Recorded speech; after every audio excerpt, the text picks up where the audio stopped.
আসসালামু আলাইকুম বন্ধুরা, সবাই কেমন আছো? আশা করি আল্লাহর রহমতে সবাই ভালো আছেন। আমি তরিকুল ইসলাম চলে এসেছি the horror diary with Tarikul থেকে। প্রথমে দুঃখ প্রকাশ করছি গত 2 সপ্তাহে কোনো এপিসোড না দেওয়ার জন্য। আসলে আমার পারিবারিক সমস্যার কারণে এপিসোড দেওয়া হয়নি। তো আজকে আবার চলে আসলাম নতুন এপিসোড নিয়ে। আজকে আপনাদের মাঝে একটি বহু বছরের পুরনো ঘটনা বলতে যাচ্ছি। ঘটনাটা পাঠিয়েছে আপনার ফরিদপুর থেকে আশরাফ মিয়া। আসলে ঘটনাটা অনেক বছরের পুরনো।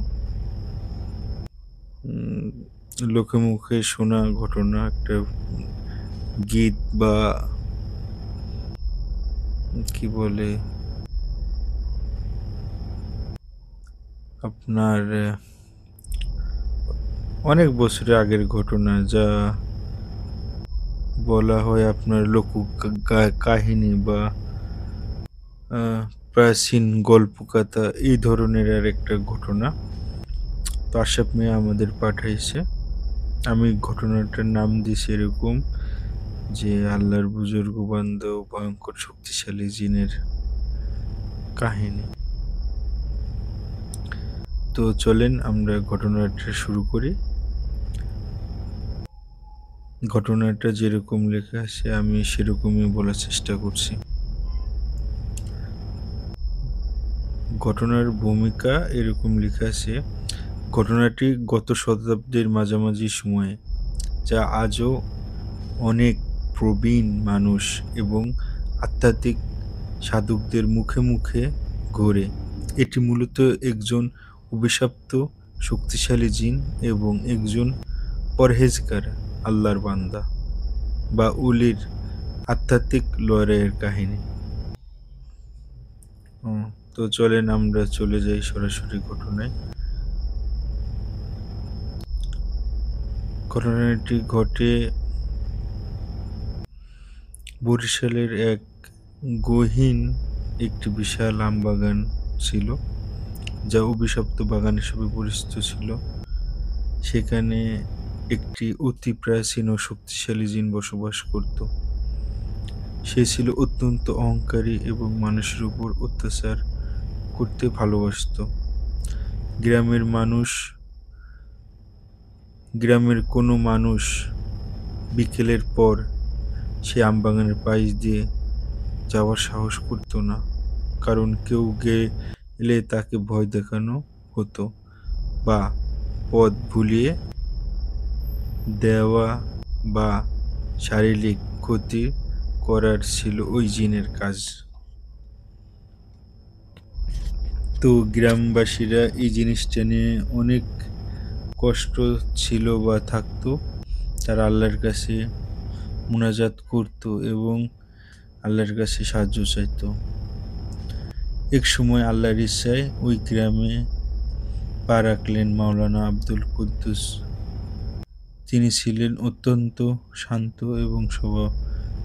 শান্ত স্বভাব এবং দিনরাত আল্লাহর ইবাদতে মগ্ন থাকতেন। গ্রামের মানুষের কষ্ট দেখে তিনি ঠিক করলেন ওই বাগান থেকে জিনের উপদ্রব বন্ধ করবেন। শুরু হয় মাওলানা আব্দুল কুদ্দুসের প্রতিযোগিতা বা প্রস্তুতি। মাওলানা সাহেব একদিন মাগরিবের পর সরাসরি সেই আমবাগানের মাঝে গিয়ে জায়নামাজ বিছিয়ে নামাজে দাঁড়ালেন। জিনটি এটি দেখে প্রচণ্ড ক্ষিপ্ত হলো। সে চাইছিল মাওলানা সাহেবকে সেখান থেকে তাড়াতে। প্রথমে সে বিকট শব্দ শুরু করল, যেন হাজার হাজার গাছ একসাথে ভেঙে পড়ছিল। কিন্তু মাওলানা সাহেব অনড় থাকলেন, এক চুলও নড়লেন না। এরপর শুরু হলো জিনের আসল জাদু। সে আগুনের গোল্লা তৈরি করে মাওলানার চারিদিকে ঘুরতে লাগলো। মাওলানা সাহেব যখন কুরআন তেলাওয়াত শুরু করলেন, তখন জিনিসটি এক বিশাল দানবীয় রূপ নিয়ে সামনে এসে দাঁড়ালো এবং গগনবিদারী কণ্ঠে বলল, মানুষের বাচ্চা, তুই জানিস না আমার শক্তি কত? আমি চাইলেই এই মুহূর্তে তোকে পিষে ফেলতে পারি,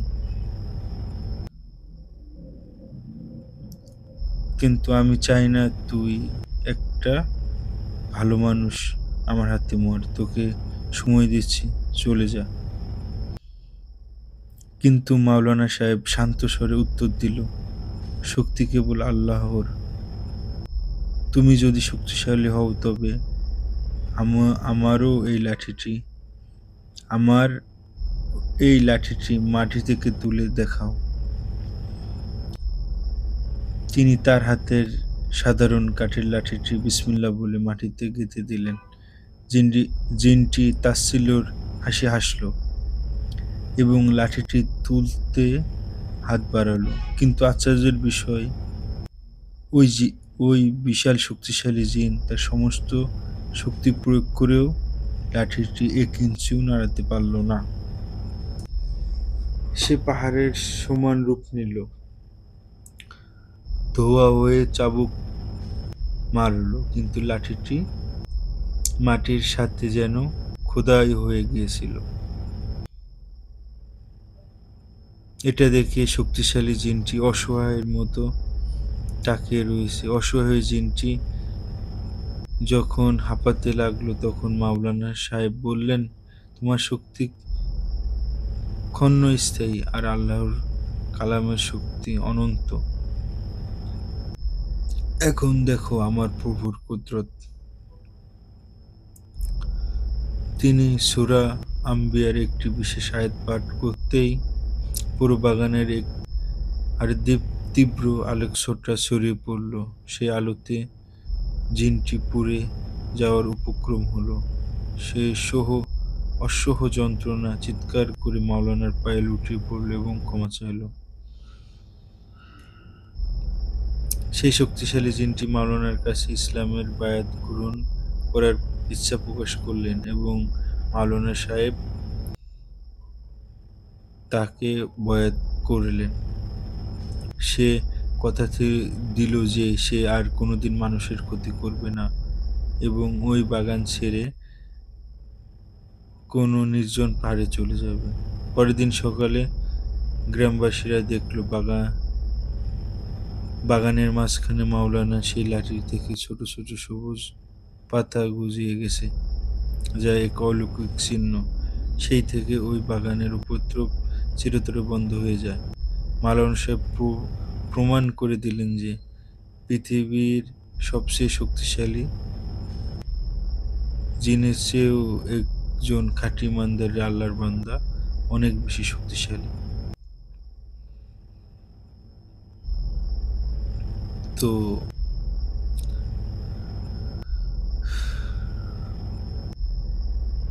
বন্ধুরা, গল্পটা এতটুকুই ছিল। তো আপনারা আমাদের কমেন্ট করে জানাবেন গল্পটা কেমন লাগলো, আর আমাদের আজকের এপিসোডের লিঙ্কটি শেয়ার করে দিবেন যেন আরো মানুষ শুনতে পারে। আর